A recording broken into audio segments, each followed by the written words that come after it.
Alrighty.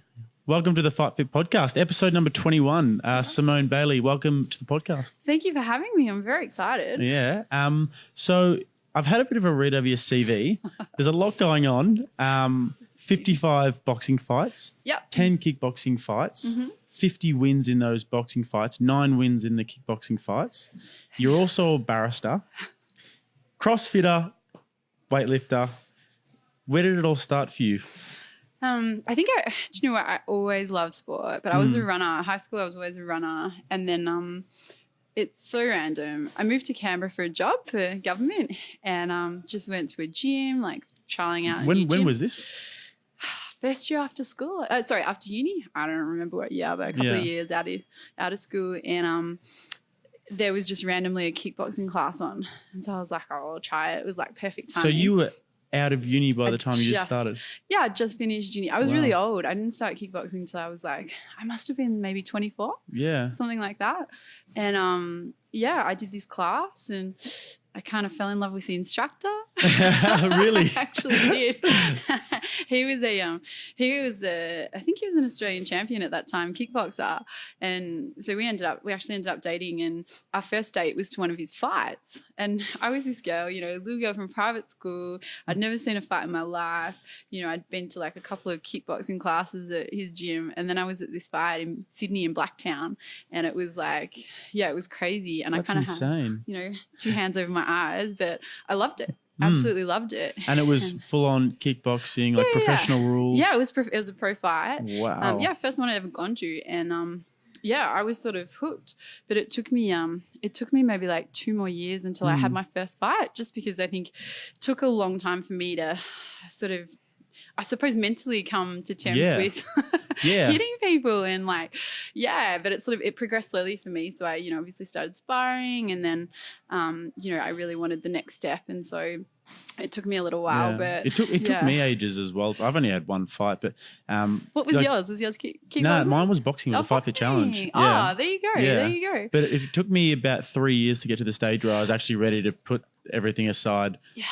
Do the commitment, train for a few months really hard, and actually get in the ring in front of people. It's massive. I think some people don't realize just quite how kind of I suppose how much of a mental commitment it is, as much as the physical side of things. So it can be so taxing, especially when you're working full time as well. Absolutely. And I was training 4 times a week, and I'm sure you can understand. Yeah, absolutely. Yes. But I think once you've done it, it flows through you, and it's just like it's a feeling like no other. That's for sure. Yeah.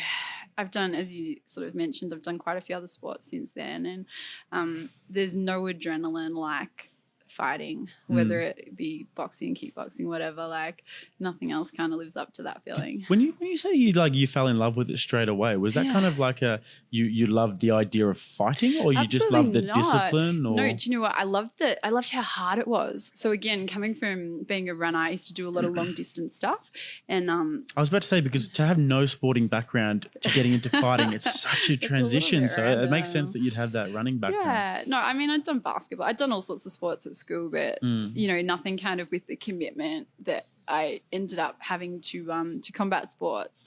But I think I would go running, and you get tired after the long distance stuff, but I would do like a 2-minute round and I would be exhausted, and it was just so mentally challenging that I was in love with the challenge of it, not so much with I suppose you could say the brutality of it. That part didn't interest me. I love the way it felt. There's very little there's very few things that are more of a test of your character and of your will and of of how much you can really grit your teeth. And I mean, I think there's no two ways about it. When you get in, even for a spar, it's scary. There's those feelings before you get in there. You know that someone is going in there trying to maybe not hurt you, but score points on you. And the way they score points definitely, it's a competitive environment. By hurting you. I think there's always that kind of that sort of moment before you get in where it's I'm glad that you say that about the sparring though. Yeah, I think whoever pretends that there's not a little bit of sort of scaredness beforehand is probably not being entirely truthful. I mean, maybe other people feel differently, but then once you get in, I found this the same with fights. I would get quite nervous before fights, but the second that first bell went, I literally would just block out everything else, and I would be in the moment, and I actually remember the judges used to always laugh because I always smiled. I didn't realize I was doing it, but as soon as I was in the ring, I used to always smile because I loved it that much. Smiling assassin. I don't know about that, but yeah, it's just this crazy feeling that takes over. And yeah, I think a lot of the things that you bring into the ring or the cage now, it ticks over into so many other aspects of your life. Like you were saying, that kind of maybe the bravery or the commitment, that kind of hard work. Like it's just and something, being able to push your boundaries and stuff. It transcends into a lot of different aspects of your life. 100%. And I Yeah. just didn't find that with other sports, but this one I really found I was really drawn to it. Yeah, and also I love the point that you make about forgetting about everything when you get in the ring as well, because it's something that you can only really understand if you've done it. Yeah. I felt like so incredibly debilitatingly nervous and scared before my fight. Sure. And then the walkout happened, the walkout music, I get into the ring. Yeah. And then all of a sudden I felt really loose, and I felt like maybe this wasn't the same for everyone, but I felt like I was meant to be there, and like it was 100%. Yeah, I think and it was a great feeling. How good is it? Yeah. I think that comes with feeling really prepared. Like if you've put in the hard yards, like you were saying, you had committed to your training, you knew you were good to go for the fight. I think once you get in there, that kind of brain just twitches into that memory. Yeah. And it's almost like you just switch on. Yeah. And you sort of like the preparation meets opportunity, and then you can sort of absorb the energy and the atmosphere of the place, as opposed to being scared off by the atmosphere, because you've got some stuff to strut, I guess. Exactly. Yeah. Actually, it was funny, before the fights, I would be really reluctant to ask people to come watch because I was so nervous, and I'm like, I don't want them to see if I don't do that well. But then after the fights, if you win, you're like, I wish I invited everybody. Yeah. This is the best feeling in the world. So it's kind of that thing of, you want everyone there, but you're so nervous about it. Yeah, I had like 40 people there. There you go. Thank God I didn't get bashed in front of all my mates. Thank God for that. It's funny though. Do you know what? Now I look at it. I was actually at Fights Only this weekend, and I saw this amazing fight between these two girls. It was actually an MMA fight, and one of them was quite disappointed because she had lost split point decision. But I just remember thinking, and I at the time when I was fighting, I was the same. It was all about the win or the loss. But watching it, I was like, wow, like there was so nothing for her to be disappointed about, because, I think when she goes back and she watches the video, the footage, she'll be like, I performed so well in that fight. Represented herself well. Yeah, exactly. And it's funny that it's taken me so many years to really look at it for what it is now. And, I think if you perform well, even if you don't win the fight, you can make yourself so happy regardless of that win or loss. And you see that now on a lot of the big fights, the UFC fights, the really big boxing fights. It's like there's this such great respect, and I don't think the numbers actually matter that much anymore. Like your record, if you've got the 0 or you've got something else, as long as you fought really, really well. I think that people definitely respect it a lot more. And I think that like there's zeros, like in my opinion, like those guys, like they would do anything to protect those zeros.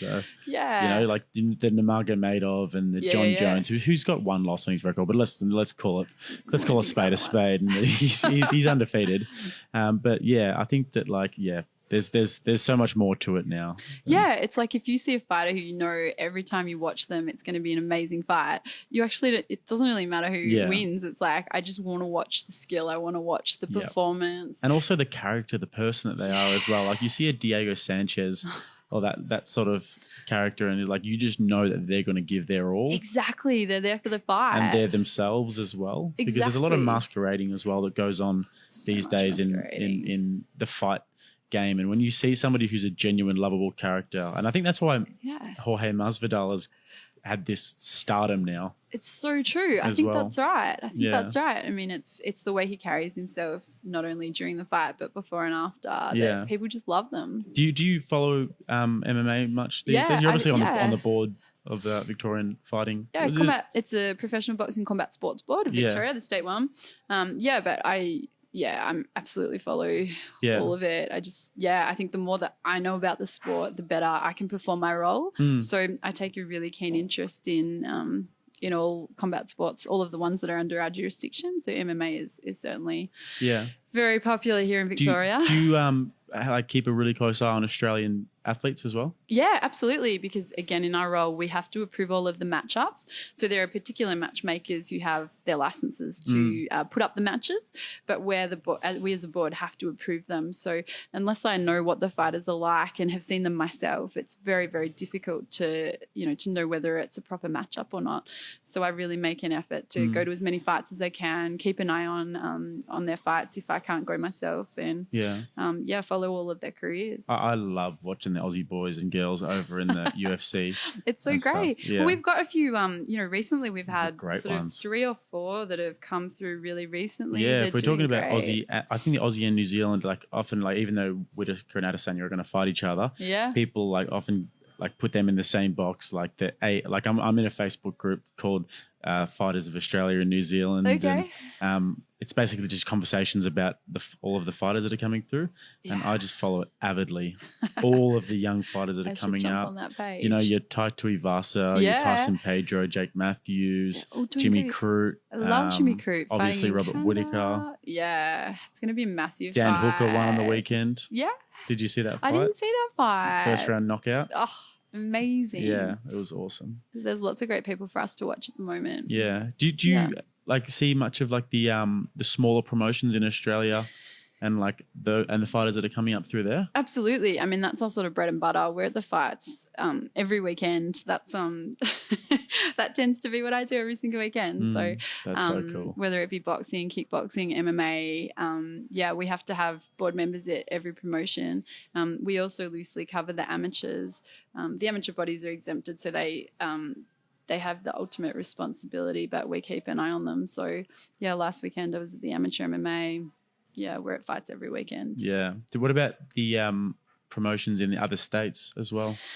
No, it's very much state-based. Unfortunately, every state has really different rules, which makes it really hard. And, ideally it would be great if we had some sort of national system, national recognition, but we don't. So, we're sort of limited to just doing the best we can in this state. Yeah. We're trying to make a better network with the other states. So we do talk to them. We share some information. If we've got fighters fighting in other states, we'll always, say that they're fit to fight, give them all that sort of background details on them, but there's not sort of a national system. So I don't really get to go to many of the other states. It's good that we've got so many Aussies coming up through the ranks though, because I feel like this is something that's really happened over the last 5 or 10 years where it's just really come to prominence. I'm not sure how you feel about that. Yeah, absolutely. I mean, every discipline is so different too. I mean, MMA, I feel like that's really only come to prominence in the last couple of years, and we've already, seen our fighters get into those top level ranks. Not just UFC, but some Bellator, even and the kickboxing we've got one of our fighters who's just been signed to Glory. They're Who's definitely. the fighter been signed to Glory? River Daz. He's from Mark Castanini's gym. He's an amazing kickboxer. Really? He had a few boxing fights as well. Yeah, so we've got lots coming up in the ranks. I think, as we were talking about, MMA has really come to prominence more recently, but we've really been sort of channeling them up through the grassroots in the other sports as well. I think, boxing, we've always had a really good association. The boxing Victoria and the league have really, got some great fighters up and coming into the pro ranks and then international. So it's a really good breeding ground. Yeah. What do you think are the biggest challenges that you face in terms of being on the board? Like, what are the biggest challenges that you guys face? Well, I think if you're talking about sort of the biggest challenges that the disciplines face, again, we really do look at them quite separately because you might not think that they would be that different, but they have such different challenges, each and every discipline. But some of the ones which are really prominent at the moment are drugs. So we're looking into doing some random drug testing. That's been an issue for us more recently. Isn't that controlled by USADA and ASADA? Well, no, not in the pro ranks. We haven't got at this point in time. There's actually no relationship with ASADA, so there's in fact no official drug testing going on. So it's not like they just sort of regulate things no matter what your relationship is. If you're a professional sport, they there has to be a relationship, and there has to be there's fees paid for their services and all that stuff. Oh, wow. So we're talking with them at the moment to try and get them on board to do some testing, and associated with the starter coming in is sort of education about drug taking, what you can take, all these sorts of things. So as I said, we're looking into that now, and I think that's going to be a really good thing for the sport. So some like organizations, for instance, the USC has their own drug taking or drug testing they use USADA, don't they? Rules. They might. I'm not sure. I actually feel like they might have an internal one, or have their own association. I know that USADA definitely tests UFC fighters, but they probably, I'd imagine, would have, because there was a massive difference, from before they started rigorous testing to now. And some of the guys who were just absolutely dominating the UFC after the drug testing started happening have just sort of faded into the blackness. It's really changed the face of it, hasn't it? Yeah, hugely. And see, Alistair Overeem's one example of a guy who's, gotten quite a bit smaller in stature, and, like Vitor Belfort and stuff like that. Lots of examples. Yeah. And so, look, I think obviously the stakes aren't quite so high in the more grassroots level, but I think it's still something really important. I mean, again, if you were a fighter and you were coming up, you wouldn't want to be up against someone who even was on something like speed or something. I think there are a lot of people who like to take things that would take some of that maybe pain or inhibition away. Oh, wow. And it just changes obviously the fairness of the fight. So I've never even heard of that. It does make sense that somebody would want to, as you said, take away the pain or inhibition. Yeah. But that's not something you really think about. You think of more like EPOC and all of those like performance enhancing drugs and all the tainted batches that get around. Well, all of these things. So we obviously want to make it as much of an even playing field as we can. So that's one of the newer things that we're introducing. We're also introducing, there's sort of this forever and ever, there's always issues about judging and what they saw and results. So we're actually looking at introducing instant replay as well, so that, again, if there's a fight that's stopped because potentially a head clash, or was it a punch, or what was it that caused the fight to end early, we're going to have cameras so that the referee can actually go check the screen. And interesting. It's just the thing that I'd think about that is that where do you sort of draw the line though with introducing cameras, and you kind of said in the AFL it's like a really flawed system. So how would you guys sort of try and make that as reduce those risks? All I can say is, we're going to look into it, and we're going to do the best we can. We're going to trial it. So we're really at the very sort of early stages right now, but we're constantly on the lookout for new things that can make the sport more fair. I think that's what it sort of all comes down to. Our biggest sort of I suppose the biggest purpose of the board is to make things fair, like integrity issues as well as safety issues. So they're the two things at the forefront of everything we do. So obviously there's all issues about concussion, which is, obviously a really big issue for everybody at the moment. So we're constantly looking into ways that we can manage injuries better. Weight cuts. Weight cuts is another big thing that we're looking at. Just to really quickly bring it back. You said the judging system. So how many judges is it at the moment? So there's 3 judges. For every one of our sports. And would you consider making it 5 judges instead? That's not something that has really come up as a necessary, or really as an option for us. We haven't really turned our minds to that specific thing. The biggest thing that we've been focused on in terms of the judging has been education. So we've introduced all sorts of training for the judges, new courses that they can do, sort of follow-up courses, ongoing training. Because what is the prerequisite right now for somebody to be a judge, a professional judge? There's no actual minimum sort of requirement, but what we do is we have them come in, we test them, we get them to do some shadow judging, we see how they go compared to our really qualified judges. We have a mentoring system, so we don't actually appoint them until we feel that they're in a position where their scoring meets the criteria. We also have pre and post fight meetings with all of our officials before the promotions. So before the fights, we'll be quizzing our judges on what are the things they're going to look for, what happens if it's how are you going to score a fight if there's 2 knockdowns in one round, or, so we throw all these questions at them, make sure they're really comfortable with the criteria, with the rules, knowing what they need to do. Yeah. And then obviously we'll start appointing them when we feel comfortable. Yeah.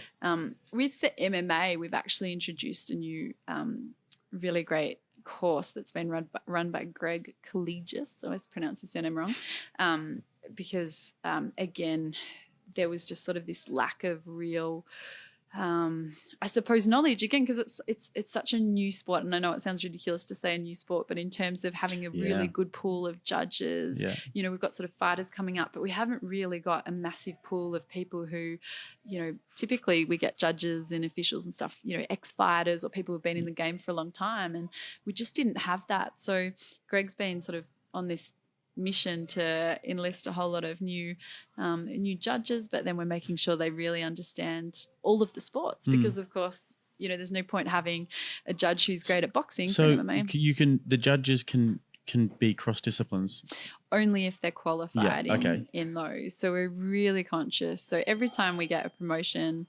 application, before we appoint the officials, we look at obviously exactly what disciplines. Some of the promotions have a few different things, like they might have kickboxing and boxing. So we really make sure that the judges and the referees that we appoint are really qualified and specialised in those disciplines. I guess having someone like you as well, who's really tried and tested in combat as well, to look out for the integrity and the safety of the fighters is a massive plus as well, rather than somebody who's not tested in combat. I think maybe it just brings a different kind of insight. We're lucky with the board because, in fact, at the moment, one of our board members is a current world champion for jiu-jitsu. So she's obviously right across being an athlete. I had the background in it. Scott Brower was a pro boxer for God knows how many years. So a lot of the members of our boards are actually all ex-fighters, or many of them are ex-fighters. So I feel like they can really bring a fighter's perspective to the table. And I think that's massively important. Plus, all of us on the board absolutely love the sport. So we come at it, not really wanting to be, I suppose, police, like we don't want to be the pains in the asses, for want of better description. We want to work with the industry. We want to make it better because we all love it. So that's I was talking to Mel McGuinness on the podcast. We love Mel. Yeah. He was one of my favorites. He was on the podcast, I think, maybe 6 weeks ago or so. Great. And, and he was saying the same sort of thing. Like, it's just they all just love the sport and been around the sport for a while. And that's so important, because I think that with something that's as much of a sensitive sort of, not sensitive, but like a niche sport as MMA, it's important to have that sort of like those people who really love it and who have, tried in the ring and all that sort of stuff too. And I think, whenever we have a new board member coming, I make sure they know that they really have to attend the promotions, the weigh-ins, because again, all of the decisions we make are so much based on their knowledge of the actual fighters, how well the officials are doing. So for instance, if we have someone who's judging's off for a few times, then we won't appoint them to the good fights, or the big fights, I should say. We might appoint them to, maybe a corporate show and get them shadow judging again. So start them from the beginning. So the only way that board members can make a really informed decision and be a productive member of the board is by actually attending these promotions, knowing the promoters intimately, knowing the fighters intimately, knowing the officials intimately. Yeah, and having a really good scope of the whole scene. Absolutely. Yeah. I just don't know how you could do the role that we do if you didn't have, 1, the knowledge, 2, the interest, and 3, the passion and for the relationship sport. As well, as you're alluding to, the relationship with all the different gyms and to know people around, and to have that intimate relationship as well is an important one. It's really important for them to know that they can when a promoter, when a fighter, whoever has an issue, that they feel comfortable picking up the phone and calling us and working through, because again, we acknowledge that the people in the industry probably know the industry just as well as we do. So we want to work with them. We want to sort of share our knowledge with them, get their input, and again, make the sport better by sharing, I suppose, by sharing those talents, that knowledge, all that kind of stuff. Just quickly, just on the 5 judge thing again. Sure. I've got all my little theories. I'm sorry. No. This is what I mean. We love the world's problems. We love this. Great. But do you not think that could be like a way to remove that possibility of having the of having an unfair score if there are more Decision. judges, just like if you play the percentages kind of thing? Potentially. I mean, if we were looking at MMA particularly, we would already be in a difficult position because at the moment I think we have something like, I feel like we only have maybe 3 qualified judges in Victoria. So regularly we're having to actually fly judges and officials down from, all across the states, other states. And that is a burden that the promoter typically tends to bear. They have to pay for all the costs. So, there's an issue about, I suppose, having the pool of properly qualified judges. Yeah. I think the most important thing, if you have judges who know what they're doing, I think that's got to be the starting point because, if you have 3 really, really qualified, experienced judges, hopefully they get it right. Yeah. Whereas if you have 5, but 2 of them might not be quite as good as the others, or, I think the biggest thing we've got to do is build up that pool of experience and knowledge. But I'm certainly not adverse to contemplating having, getting some extra judges. Absolutely. Yeah, I know there's just been occasions in the UFC where, and in boxing as well, but I'm not going to go into boxing, but Sure. like in the UFC where there's been decisions where people have been blatantly robbed of decisions. And like, I think home crowd advantage can have a part to play in that sometimes. And, like there's been times where like certain judges have been called into question. And I just wonder how you could get incompetence at that higher level sometimes. You know what? It's really difficult when you say incompetence. I think a lot of the times you've got to also take a step back because from where each of the judges is sitting, they do have a different view. And I think the biggest thing that we find in the post-fight meetings is, can they justify their decision? So 2 people might see something but might see it differently, but they have a reason and they can explain it and they can justify it. And as long as they can justify the reason why they've scored it as they have, and fairly, like with good reason for their justification, then obviously you respect the professional opinion. We respect their opinion. Yeah. But oftentimes we do see this conflict because, one judge on this side of the safety enclosure has seen it in a particular way. One judge on the other side has seen it in a different way. That's why I think the instant replay will actually be really important because then, it would be the ref's decision. Ultimately, they get to come out and have a look at it. And especially if you're looking at a situation where, someone's copped a headbutt, which one judge hasn't seen, and then the judge thinks that they've been hit by punches. If there's been an issue like that, it's just going to, again, make it a bit safer. But I hear what you say. I know what's happened with, the footy, but again, constantly trying to get better. But, a lot of times, it's interesting because the crowd all think, this is a bad decision or something. But then when you see inside the room, especially the UFC are great like this, they, they do these very comprehensive post-fight meetings.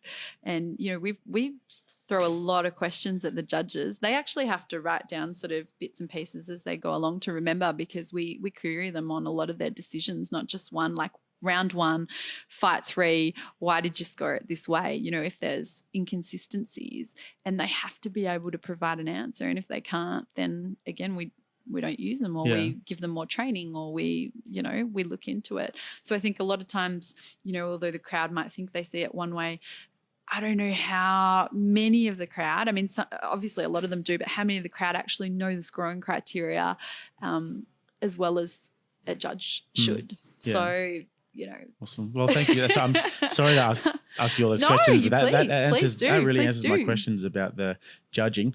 One more technical question terms of board questions. All right. Okay.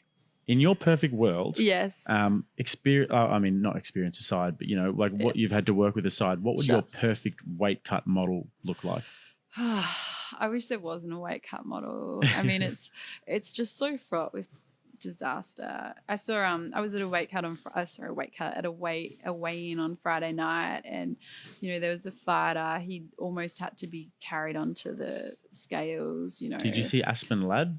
No, I didn't see. The UFC fighter like 2 weeks ago. She just looked emaciated and she looked dehydrated and could barely stand, could barely take her clothes off at the weigh-in, and then she got knocked out in 30 seconds as well. Again, no great surprises there. I actually really like the model that One uses. FC, yeah. I was going to bring that up. Yeah, it's such an awesome model. It's an awesome model. It's just, again, for us, we've actually looked at this and we're still it's a constantly evolving thing for us, the weight cutting. So I'm not sure if you know, but there was a relatively young girl who died in Perth weight cutting only last year in Western Australia. I did not know that. Yeah, it was actually, I think it was for an amateur fight, in fact. 18, something like that. It was just so tragic. And we had Jordan Coe, who was a regular on Size Rebellion show, who also died weight cutting in the last couple of years. So it's something that's really at the forefront, of all of our minds. So Western Australia have done this big sort of research into different models, and we're going to tack onto some of the research that they've used, but obviously do our own as well. But the One FC one is something that we've really been looking at. It's just going to be a matter of how you police it, how you... If you don't mind giving a little bit of background as to what the One FC model is as in comparison to what we use now? Well, what we use now is nothing really. I mean, we've got weight limits that people have to come within, and we do not police how they reach those limits. So we have a 2-hour period for a weigh-in to take place. So the person can get on the scales, and if they're not within the weight, they get 2 hours to make weight. And we obviously these days we actually really check. So we make sure they weigh in underwear, bras, very limited. So we're, again, checking to make sure it's all fair. They haven't water loaded, all that. But the One FC, as I understand it, and you'll have to forgive my naivety because I haven't looked into it all that recently, but they actually agree with fighters early on what they look at what their walk around weight is, and they actually check them on a relatively regular basis, and they can only fight in... They do a measure of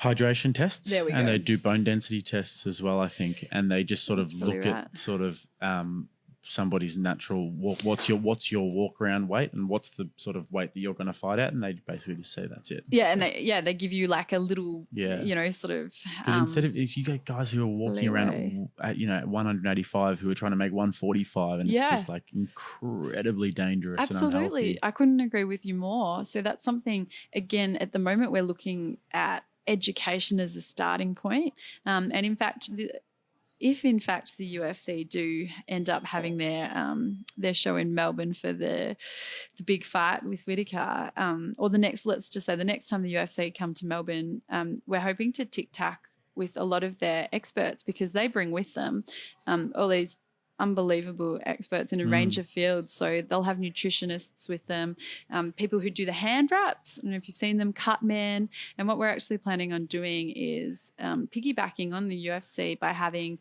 a big forum for fighters, for trainers, promoters, of course, and have a session on weight cutting, a session on diet, nutrition, again, hand wraps for the cut men. So we're going to actually they're essentially the best in the world, these experts, and while they're over here, we're going to try and really use some of their knowledge by having a massive seminar.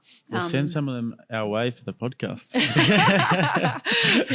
That'd be amazing. Yeah, absolutely. And some official training while they're here as well. But I think one of the biggest ones is the weight cut. And we've been planning that for a long time to get some education so that people have a bit of a better understanding about, the safer ways to do it, because there are safer ways, but ideally I would love to see it where people are fighting at their walk around weight rather than, putting on another 10, 15 kilos between weigh in and fight. It's insane. It's insane. And I think it's dangerous, and people don't fight their best. Yeah. So, there's lots of issues with weight cutting, but that's going to be something that is an ongoing work in progress. Yeah, well, thanks for going through that stuff with me. No, don't be silly. I'd love to know more about your career and the progression of how you got to eventually win Victoria. You held a Victorian title for 5 years. Yeah, you were Australian champion in 2005. Finally, 2005. Can't remember what year it was. No, much later. Sorry. No, I feel 15. like it was like 15. 15. Yeah, 15. Sorry. Yeah,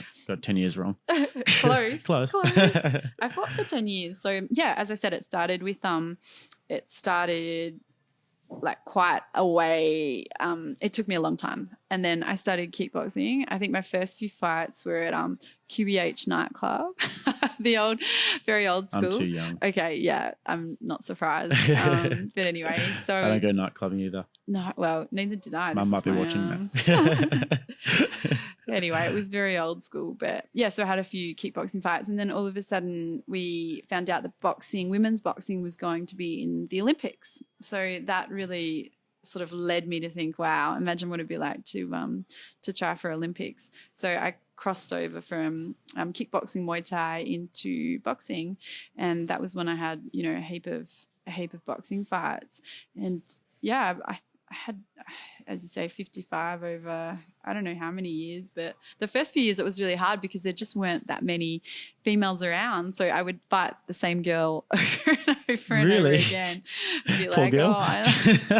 we had lots of fights. Yeah. We were great friends. And then finally it was so great to just sort of see this whole new revolution of women coming up. And, you know, every year I would go to the nationals and there would be like, you know, a much bigger presence of female boxers every year. It just got better and better. And so I ended up falling with the women's boxing. They only introduced 3 weight classes for the Olympics. And I fell like smack bang in between 2. So it was 51 or 60 and I was always about 55, 56 kilos. Spewing. So it sort of didn't work. Did you go to the nationals, the international tryouts? Or? Yeah, well, at that time there were qualifications were sort of every year they changed the qualifications for the Olympics. But yeah, I did, but not in the right. I ended up not being in the right weight category. So yeah, I know. And now they've introduced more, but it was after I stopped. Typical. Going to the Olympics would be so cool. It would be amazing. So cool. It's something you can only dream of. Exactly. But you know what? Even just having like, I think boxing is one of those, I don't know if it's just boxing, but other sports, but going away with a team. So I was lucky enough to go away on a heap of sort of international and national trips with, you know, with other team members, and they're just experiences that, you know, I'm going to have like memories that are just so amazing that I'll have forever. And representing Australia? Yeah. And like you just have these bonds with the other girls on the team that are just like nothing else. And, you know, I still see them compete. A lot of my friends are still competing, and it's just, I don't know, I wish everyone could have that sort of that feeling of being on a team and the bonding and the feeling of representing Australia. So even though it wasn't at Olympics, I just feel so privileged to have been able to share those experiences with some other unbelievable people. I think when you're in a room with people who have all given their lives to a particular thing, it's like... And you're kind of going against another... would you go like Australians versus like another country and go to a different country, test yourself against the best girls from the other country? All of that. It feels, it's an amazing kind of... And you'd be really privilege. rooting for your teammates as well. Of course you were. And it's funny because they're the teammates who, you know, they might have been from Sydney or from Western Australia or something that you've been like hating on. And then all of a sudden they're your teammates. You know, at nationals you're like, oh they're not so bad. And you're like, oh, they're my best friends. Now they're my sisters. So, I think it's just like, it's just the most amazing experience. So I can only imagine what the Olympics would be like. I did China, New Zealand. I'm trying to think. I did a whole heap of trips.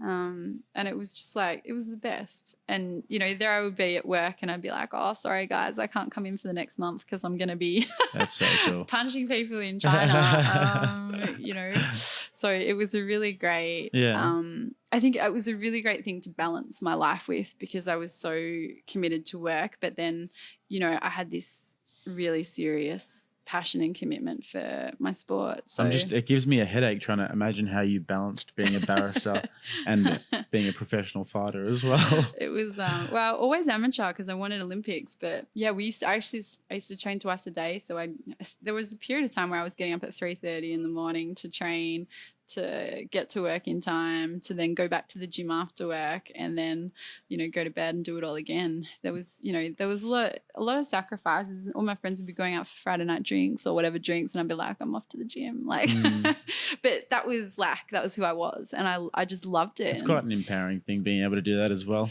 Yeah, it's so empowering. And yeah, I'm really happy that I chose, like, it's amazing how the sort of doors that it's opened for me as well. Like everyone in the legal fraternity, it's funny, back in the day when you're a law student, you know, you try to get a job and there's like 1,000 students applying for one job, and all of the mentor people are like, oh, you have to find a way to make yourself stand out. And I just never thought that would be boxing in a legal career. How has it sort of intertwined with your legal career? I think everyone knew. I would go into like a court and the judges would think it was really funny to make some stupid like remark about me. They'd say, oh, you know, I can't think, you know, I go in with a bruise or something. So I don't know how it happened, but everyone in the legal fraternity banter with the judges, eh? Yeah, they all kind of found out that I boxed and they thought it was really random. And, you know, that sort of ended up being the thing that set me apart, which is funny. You might think it would be academic excellence or something, but no, for me it was boxing. Like, great, but it didn't matter. It was something that, you know, made me a little bit different from the other 900 applicants, whatever. So it's opened a lot of doors for me. Obviously for travel, it's given me opportunities to, you know, meet other great people and fight around the world and do all sorts of things. I mean, I think we were on some ad for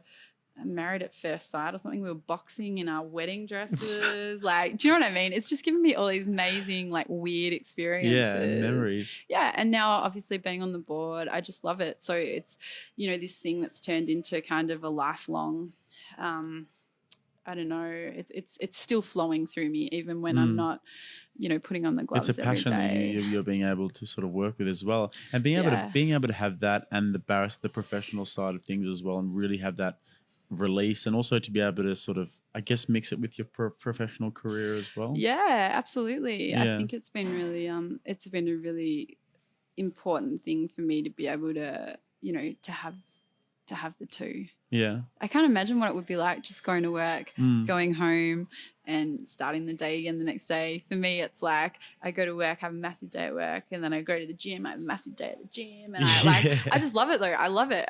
I think, you know, I really go home and turn on the TV. Yeah. You know, I've got other stuff going on. Yeah. So what was it like when you first fought for your first title?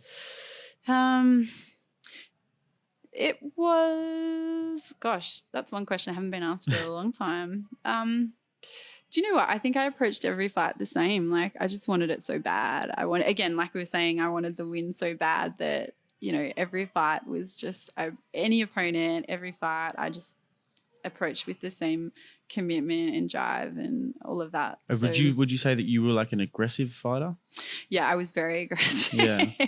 I was very aggressive. I had to learn to sort of take a step back. And then one of the coaches that I had for years and years, Benny Brizzi, I loved him. He was really into counter punching. So he really taught me to take that aggression, but also learn to, in his words, hit and not get hit. So that was sort of a really different sort of style to add to my aggression. Yeah, because you strike me as such like a mellow, such a mellow person, and like you're just hit. Full of smiles. Like I said, but I would fight and I would be smiling. I'd be like bashing people, and I'd be like, "This is so great!" Like, but I would often say sorry as well. Like I punched them, I'd be like, "Oh, you okay?" Like, really? Yeah. I can't say I do that. Okay. I don't really get to punch people as much as you, though. Aww. But you know what it's like. Yeah, you absolutely. Had your fight. I think that's an amazing thing to. Yeah. I think I'm going to go again on December the 6th as well. Amazing. That's what we like to hear. Another FightFit challenge. Yep. Great. I'm going to South America in December, so I've got to get in shape. Before that? Get in shape. The fight is the day before I leave. Amazing. Yeah. Okay. So what about the first Australian title? Was that in Melbourne? No, I can't remember where that was. Every year it's at a different state. I don't think the first one. When I got an Australian title, so I've only got one, and I had gone to the Australian Championships 5 years in a row, because every time if you're the state champ, you get to fight for the national. And I think every year, except for the one that I won, I came second. And I was hating the world, or I got beat by the girl who ended up winning, whatever. Like, I was on the cusp. And every year, like, for a while I was sort of thinking it's probably time for me to stop. I've been boxing for a long time, and then I'm like, I can't stop until I get the title. So then I'd be like, oh, another year. And if I didn't get it, I'd be like, another year. And the year that I finally got it, it meant everything. It's actually still like one of the best days of my life. And again, I think not so much because of getting the win or the title. It was because it was a goal of mine for such a long period of time. Cultivation of all that hard work. Yeah, and I refused to give up. I was like, I don't care if I have to keep boxing till I'm like 50. I'm going to – I really wanted that Australian title, so I just kept coming back. And then when I finally got it, it was better than anything I've ever experienced. Yeah. Yeah. Well, what's going through your head when you're fighting for those titles? You should see, actually. There's this photo of me when they actually announced that I had won, and oh my God, like I will never forget that moment. I ended up that fight, not that fight, but in that competition, because you fight over a number of days, of course, fighting all the other state champs. I had a massive cut and, ended up with sort of all these stitches. And I was quite glad because I thought, how many fights did you have to have? I can't remember that year. It would have been 3 or 4 or something like that. But you don't want to go for you want to just cruise through. You don't want to have a massive war in the first 2 or 3 getting cut up. Sometimes that actually fires you up. I always find you fight better, not the first fight, but a couple of fights in, you get more into the groove. Yeah, I can imagine. Yeah, but I kind of loved having a little bit of a scar from that because it was such an amazing memory that I was happy to have, like a little something that kind of reminded me of it always. Like, yeah, it was that special. That title was yeah. Do you still have a belt and everything like that? We didn't get belts. We got medals. So ripped off. Now I think they do belts. I know. My friend Jason Malliot just won. I know him really well. We've been on a heap of teams together. Oh, really? Yeah. He nearly qualified for the Commonwealth Games. Yeah. He was on the podcast 2 weeks ago. Okay. I have to listen. Yeah. Jason, if you're listening. Yeah. So he just won. He just won the nationals, and I think it was a medal as well. Yeah. It's so not cool. Give the man a belt. I know. We want belts. Yeah. But yeah, I keep that. That's in my office actually, so I can kind of, remember back to the good old days. Yeah. If only it were a bloody belt though. That's what you want, isn't it? You want to have someone come and wrap the belt around you. And so true. It's just like the significance of it. Do you know what though? I feel like that's a really great difference between amateur and pros, because in pros then there are belts. Like there has to be I really think it's important that there are differences between the amateurs and the pros. Like, and even things like in the pros you get to come out with your favorite cool walkout music, and it's like a different atmosphere. I think it's kind of cool that the amateurs, it's like, well, you still have to look dorky in your blue or your red, and you have to wear your headgun, and you get you get medals, not belts, because it gives you again like, it's all right. Well, this is what you get from here, and if you want to take it further or you want to turn pro, then that's the real deal. Well, maybe not the real deal, but he's the little, I don't know. Oh, I guess when I say the real deal, I guess you get to do all those things with the pro boxing as the amateurs, and it's like the amateurs is like such a different thing, and then once you go to the pros it's just like a whole another new world. Exactly. But it's often the skill level isn't like, it's different obviously. It's very different, but amateurs is a different kind of skill to pros. It used to be a lot more different. So until semi-recently, the amateur system was based on points. So, again, it was really focused on hit and not volume get hit. Of punches. Yeah, exactly. Volume of scoring is it not like punches. that anymore? Now it's the 10-point must system as well. So it's the exact same system as they use in pros. I had no idea. Yeah, so that's really changed the amateur scene a lot because, of course, people aren't just staying in the amateurs the whole time as well. And, I think there's still a lot of pull in the amateurs because of the Olympics and the Com Games. Yeah, and the great trips and the AIS, all that kind of stuff. But you often see people who say that they're more suited to the amateurs as well because of that point scoring system. Absolutely. But yeah, now it's changed. So I think that's been a massive difference. In some ways it's good because it really it provides a good backing for people to move on to being pros. Definitely. As I said with Jason, he's going to hopefully make Tokyo 2020. Fingers crossed. We've all got our fingers crossed for Jason. Yeah. And then once a boxer gets to that sort of stage, they've got the chance on one of the biggest stages to impress, guys like Eddie Hearn or promoters around the world who can pick you up and make you a star. So well, actually we've got one of our guys who was at the last Olympics, Daniel Lewis. Daniel Lewis, Yeah, he's he's recently been picked up by an American promoter. Yeah, as so well. he left for the game. He wasn't boxing for a little while, was he? No, he took some time out. Yeah, he came back. Yep, came back pro, and I think he had one fight in Victoria, and then, he was picked up, and he's been a sparring partner overseas for, who was it? I can't remember, somebody really big, but so I mean it's Bilal Akawai as well. He's another Aussie boy. Yeah. I'm not sure what his story is, but I know that he's on Team Canelo and. There you go. So there's obviously, great room for these guys to move and to progress. And so that's obviously going from the amateurs, and now the amateurs, not so many of the elites have to wear head guards for the main fights. So again, they're really gearing it more towards a pro, I suppose, a pro scene, the pro scene. Is there any young sort of amateurs or pros in Australia that you really think that could go really far? There's so many. There are so many amazing fighters out there. Some of my best friends, actually. Kay Scott. Some great females. We've got some amazing females. Christy Harris. We've got lots.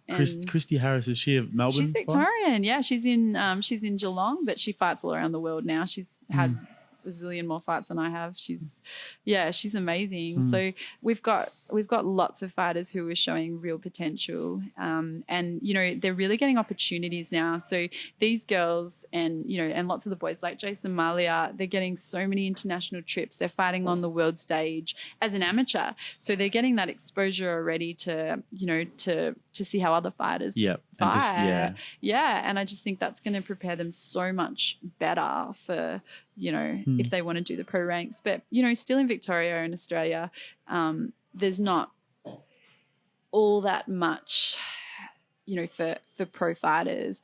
There's I think Australia, I don't know, you'd know more about this than me. This is me being naive about it, but I think we've got really good kickboxing, a history of having really good kickboxing. Amazing but kickboxing. Our boxing's perhaps not as good, so it's probably really good for our young fighters to go overseas and to experience other cultures of boxing too. Yeah, I mean it's one of those things. It would be great. We definitely need to we want to have it great here. Sometimes we have fighters that go over to America, for instance, and they get beat up. So we really want to have a really good sort of starting ground for them here, get them some great fights in Australia, before they sort of head overseas. I think it's really important where we've got such a focus here on safety and health and all that kind of stuff. But, we've got some amazing boxers, pro boxers who are sort of at that international level as well, and some who have recently retired. Your Will Tomlinson, we've got some great fighters who did amazing things on the world stage. Who's your favorite of all time? Oh, I don't think I could give you one of all time. I've got lots of favorite fighters. One of my favorite female fighters is Shannon O'Connell. She's from Queensland. She fights everyone. She's had some absolute wars. You have to look her up. She's amazing as a pro fighter. She's absolutely amazing. Mixed martial artist. She's boxing. She's boxing. Yeah, she'd be one of my favorites. How old is she?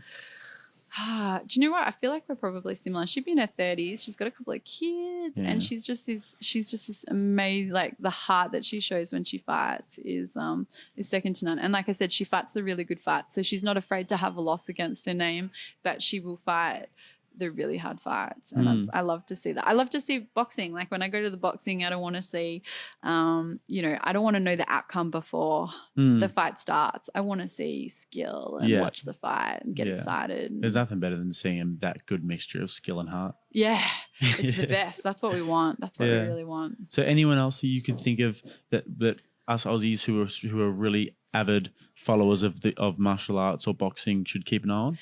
In pro ranks or in amateur? Or yes, I guess in pros. In pros, I think River Daz is definitely someone to keep your eye on. So he's the one who's going to Glory. We've got some great guys coming up in MMA at the moment. Obviously, you've seen Jimmy Crute. We had Alex Georges who got on, and there was a few issues there. But he lost his first fight, didn't he? He did, but he had so much talent. I think in a few more years he's going to be definitely one to watch. Yeah, there's so many. So many. That's good. That's what we want. I think just get to the fights. But Yeah. I think once you come to the fights, it's so much more interesting when you've got someone that, you want to follow. And the way that happens is you come to the gym and then someone from your gym is fighting and then, so I'm hoping your listeners are, coming in, training, and then, if you have some fighters at your gym, it's just the best thing ever. Yeah, well, we've got the FightFit challenge that we do. It's like an internal, like an in-house thing. I know it well. And you probably obviously would have done the regulations and all of that stuff, making sure that we're all safe and everything. So just, that's that's one of the best nights I've been to in a long time. So great. How did you transition into sort of weightlifting and CrossFit? Yeah, so do you know what when I had my last fight, I stopped fighting essentially after I got that title, the national title. So maybe about 3 months before that, I had an injury in sparring. I was sparring a boy. He didn't hit me hard, but he just must have hit exactly the right spot, and it gave me double vision, and I couldn't get rid of it. So I actually fought that national titles with double vision, and I'd been to China, I'd fought in China, same thing. With double vision? With double vision. Wow. Yeah, it wasn't ideal. But again, I just wanted this title so much. And I knew it wasn't it had just pushed one of my nerves a little bit. So I knew it wasn't dangerous as such, but it was not ideal.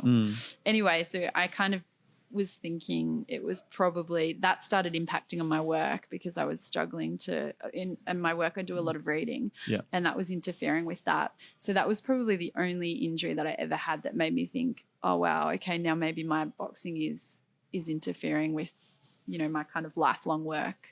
But I got the title, and then I stopped. Great way to go. Exactly. And I was like, okay, I've got what I needed. Glory. Yeah. But I got what I needed. That's what I wanted. And that was enough for me. And so then straight away after that, I needed something to fill the gap. Because again, it had been such a massive part of my life, massive time commitment, all of that. And I couldn't just have that hole. So I started, CrossFitting. A few of my friends have been doing it for years, and I was like, oh, I'll just try it. I was one of those. I was like, oh, I don't want to join the cult, but they dragged me along. And then again, I had this kind of fear. This is going to sound so stupid. No. But can you just explain to me the premise of CrossFit? Well, it does, yeah. Well, I mean, it really is a test of weightlifting, gymnastics, and functional fitness. So the idea is you're supposed to be the fittest at anything that's thrown at you. So whether it's a marathon or whether it's weightlifting or whatever, you're supposed to be able to do it. This one CrossFit Games, and I think it was at a ranch in America. Yeah. And it was insane some of the people who were doing it because they kind of a lot of them look like big muscly meatballs. Yeah, they're big. Yeah. But they wouldn't look like the fittest in the world, some of these guys, but they were doing all the weights, they were doing all the running, they were fit, they were strong, and it was just it's kind of the idea that it crosses over. Yeah. I couldn't believe the sort of how diverse their level of sort of aerobic fitness and strength and conditioning was. All of that. That's what it's because sometimes one cancels the other out. Of course. Yeah. But that's what. Yeah, this is like a sport that they're like. We want someone who can cross all of those boundaries. So that's what it is. Yeah. I just don't understand. The thing I don't get though is because when you're running, you're not depleted. I'm trying to act like I know my shit here. I don't really know anything. But when you run, you tend to sort of burn get not grow as much muscle, right? Yeah. So I don't get how these guys were so muscly and running at such a high level. Go to training. Go to CrossFit. Yeah. It's a whole different style of training.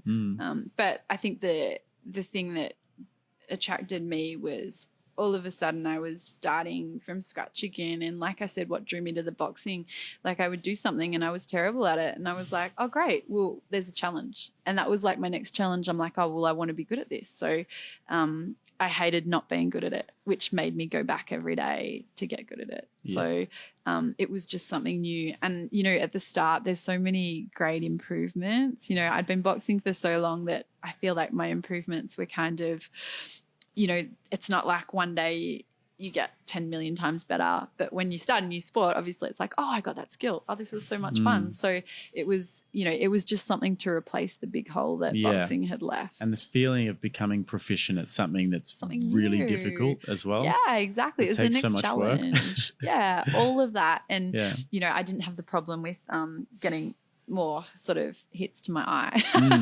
So it kind of it all fell into place in that sense, I suppose. And you won a championship with weightlifting, right? Yeah, I did. Yeah. So that was it was an age group. It surprised me. I feel like now that was before. So I did weightlifting before I did CrossFit as such, or in the middle or whatever. But now I just do CrossFit, which incorporates a lot of weightlifting. And I look at the people who I CrossFit with and I'm like, these guys could lift so much more than I do. Yeah. But so that was cool too. So again, it's just the next challenge. It's like, what's the next thing? And what's next for you then? I think I've got a little bit more to go with CrossFit. There's still heaps of skills that I want to get better at first. And then I'm not sure what's next. I actually think it might be something like piano or like. Oh, really? Again, it's just there's going to be something that's just. I thought you already played the piano. Just who I am. I do, but I want to get good at it. I'm not as good as I want to be. Yeah. I know this. I read your CV. Don't worry. You did your homework. I'm impressed. So you're into your musical instruments? You play a few? I used to, but now again, like we discussed, I think before we started, like I'm one of those that I like to give like 110% to whatever I'm focusing on. So it's really, I find it hard. I feel like with my work, I really put in a lot of hours for that. And then like at the moment it's my CrossFit, or, back when it was boxing. And when I say boxing, and at the moment it's all the combat sports stuff as well. So I don't find myself the time to practice my piano or my instruments or that sort of stuff. Do you do any of those like I can't remember what it's bloody called. My brother did one last year and it was in I can't remember where it was either. But it was like a 21K run, but then in between they had like, monkey bars and then they had like the tire. I haven't done these obstacle racing essentially. Yeah, I haven't done one of those yet. That could be, that might be on the My brother was drinking beers the night before and he won for his age group. And there was people coming in from all around the world. So out of absolutely nowhere, he's just a world champion. So you've got great genes. No, I think I got the leftovers, to be honest. Okay. So are you going to do any CrossFit Games or anything coming up? So the CrossFit Games, they have them once a year in America, and the qualification is unbelievable, but not this year. Yeah? Not this year. But potentially? In the future? Potentially. I mean, I just, I'll keep getting better and see where it gets me. Well, if you put your mind to it like you did the Oz title. Give myself another 10 years, keep going back and back. I might be watching, because I watch those events live sometimes on YouTube. Yeah. The ranch ones in America, and they're just insane, running through all this crazy terrain and doing all these crazy courses and stuff. Might see you in there. Exactly. Keep your eyes open. Awesome. Well, unless there's anything else you want to say, where we can find you on social media if you're a social media person? No, look, you know what? I sit behind the scenes a little bit more. So you'll see me at the boxing, you'll see me at the kickboxing, the Muay Thai, the MMA. If anyone's ever got any questions, they want to talk about, combat sports, I always like to have a chat. Awesome. Well, I'm glad you do, because I've chewed your ear off about that. Thank you so much, Simone. It's been an absolute pleasure. All right. Awesome.